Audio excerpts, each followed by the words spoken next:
Entering the Ideaverse, Deadpool found himself ambushed by the legendary Don Quixote, who impaled him through the chest. Unaware of Deadpool's regenerative abilities, the valiant knight was stunned when Deadpool continued speaking despite the mortal injury.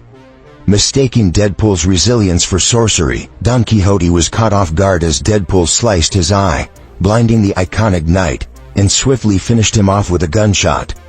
Deadpool didn't stop there. He also eliminated Sancho Panza, setting his sights on his next target.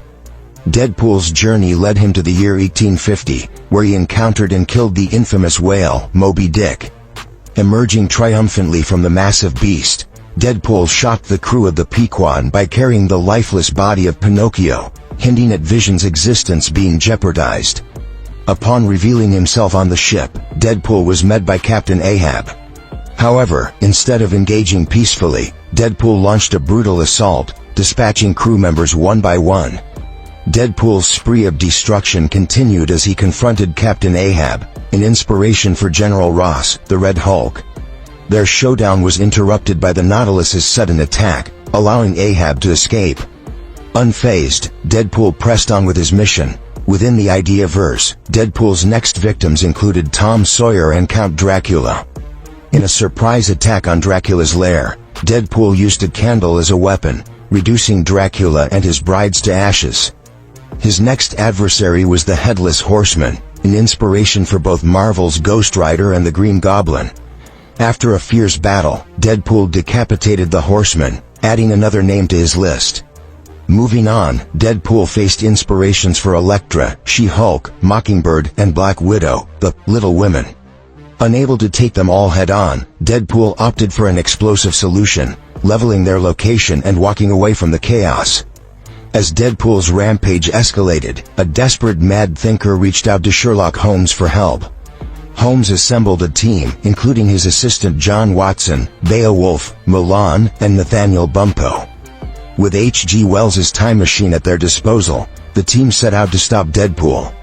Meanwhile, Deadpool eliminated Scrooge and turned his attention to Frankenstein. Using the monster's body as a vessel for the sinister voice in his head, Deadpool gained a powerful ally.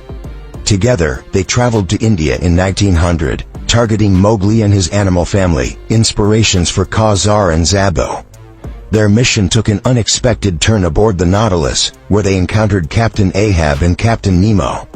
Disguising themselves as shipwreck survivors, Deadpool and Frankenstein infiltrated the ship, deceived the crew, and launched a violent assault.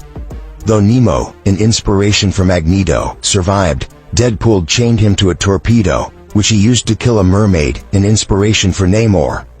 Laughing maniacally, Deadpool took control of the Nautilus.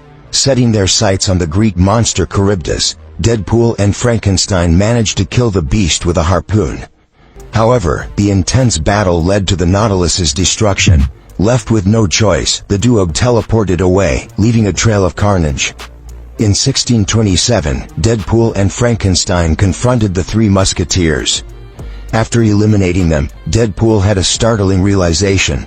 Killing the Musketeers endangered the very concept of teamwork, potentially erasing his own existence. However, to his relief, Deadpool remained intact. At this critical moment, Sherlock Holmes and his team arrived. Beowulf engaged Frankenstein in a fierce battle that was ultimately overpowered. Watson seized the opportunity to kill Frankenstein's monster, which caused the sinister voice to return to Deadpool's mind. The confrontation intensified as Milan and Bumppo battled Deadpool. Despite their efforts, Deadpool defeated Bumppo and attempted to escape using a teleportation device. However, Mulan intervened, severing Deadpool's hand and preventing him from teleporting. Desperate, Deadpool tried to use Holmes's time machine to escape. Holmes, relentless in his pursuit, followed Deadpool into a time-traveling limbo. In this temporal void, a fierce battle erupted. During the confrontation, Holmes explained the resilience of the Ideaverse, emphasizing that ideas could never truly be destroyed, they could always be reborn. Deadpool admitted he already knew this. He revealed that his true goal wasn't to destroy the Ideaverse outright but to disrupt its cycle, mortally wounding it and altering classic stories forever. He believed this would lead to its slow demise. As the battle continued, Deadpool fell from the time machine, while Holmes began restoring the Ideaverse by recollecting the lost stories. Adopting the name Ishmael, a nod to the sole survivor in Moby Dick, Holmes symbolized the enduring power of remembered stories. Though Deadpool's sinister plan left its mark, Sherlock Holmes's brilliance and determination ensured that the Ideaverse would persist, proving that as long as stories are remembered, they will never truly die.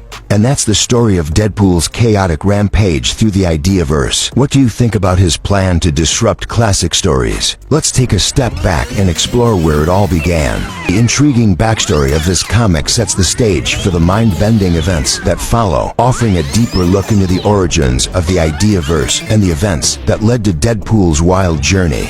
In the expansive multiverse, there exists a variant of Deadpool so malevolent that he managed to annihilate every single superhero in his universe. Faced with the challenge of Deadpool's uncontrollable inner voices, the X-Men attempted to cure him by seeking the help of a therapist named Dr. Brighton. Little did they know that Dr. Brighton was actually a villain known as Psycho Man, who had a patent for experimenting on his patients. Psycho Man's misguided attempt at a cure resulted in the destruction of all of Deadpool's inner voices. Instead of finding solace, Deadpool's psyche was replaced by a singular sinister voice. This malevolent inner monologue relentlessly urged him to commit ceaseless acts of violence, fueled by the belief that everyone in his reality was fictional and life itself held no meaning. Dubbed Dread, this variant of the Merc with a mouth successfully carried out the gruesome task of exterminating every hero, villain, and anti-hero in his universe, leaving only a handful spared. Among the spared were Mad Thinker leader Egghead and other genius supervillains, whom Deadpool temporarily spared to join his cause. Mad Thinker revealed a chilling theory based on the notion that they were all fictional characters. According to his idea, if Deadpool traveled through the nexus of all realities to the Ideaverse, a universe populated by classical characters of literature, and killed its inhabitants, all of Marvel would be erased. This was because these characters served as inspirations and building blocks for Marvel writers. Armed with this ominous plan, Deadpool embarked on a mission to destroy Marvel once and for all. And that's the story of Deadpool's chaotic rampage through the Ideaverse. What do you think about his plan to disrupt classic stories? Let us know your thoughts in the comments below. If you enjoyed this video and want more epic breakdowns and wild stories from the Marvel Universe, don't forget to like, share, and subscribe to our channel. Hit that notification bell so you never miss an update on your favorite characters and their craziest adventures. Thanks for watching, and we'll see you in the next one.